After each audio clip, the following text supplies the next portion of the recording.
जी, इस वक्त मैं मौजूद हूँ सऊदी अरब के दारुल हुकूमत रियाद के तमाम एयर बेस पे, जहाँ पे सऊदी एयर फ़ज़ाइया की तरफ से एक एयर शो का अहतमाम किया गया है। इस हवाले से यहाँ पे जहाज़ों की नुमाइश का अहतमाम भी है, जहाँ पे नए और पुराने और जदीद जो यहाँ पे जहाज़ और हेलीकॉप्टर जो है वो यहाँ पे नुमाइश के लिए रखे गए हैं। इसके अलावा एक एयर शो का अहतमाम भी है और वो जहाज़ किस तरह के करतब दिखाते हैं, आइए हम आपको दिखाते हैं।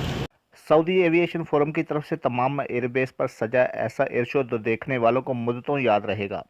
2 रोज़ जारी रहने वाले इस शो में मुख्तलिफ छोटे बड़े जहाज़ और हेलीकॉप्टर नुमाइश के लिए रखे गए थे। इस मौका पर जंगी हेलीकॉप्टर अपाची और ड्रोन तैयारे खसूसी तौर पर हाज़रीन की तवज्जो का मरकज़ बने रहे। मर्द व ख़वातीन के साथ साथ बच्चे भी मुख्तलिफ हेलीकॉप्टर में सवार होकर लुत्फ़अंदोज़ हुए और अपना शौक़ पूरा किया। लिहाजा हमने भी एक हेलीकॉप्टर में बैठकर इसको उड़ाने की एक नाकाम कोशिश की।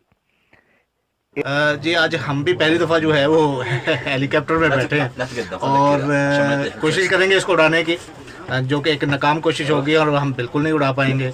और ये हमें पहली दफ़ा जो है वो एक हमारी फरमाइश जो पूरी की है वो सऊदी एयरफोर्स की तरफ से पूरी की गई है, और जिसकी तरफ से हम अपने चैनल की तरफ से भी और बताते खुद भी हम सऊदी एयरफोर्स का शुक्रिया अदा करते हैं। एयर शो शुरू हुआ तो सऊदी अरब और मुत्तहिदा अरब अमारात के 1 दर्जन से ज़ायद त्यारे फ़िज़ा में बुलंद हुए और खामोश फ़िज़ा इनकी आवाज़ से गूंज उठी।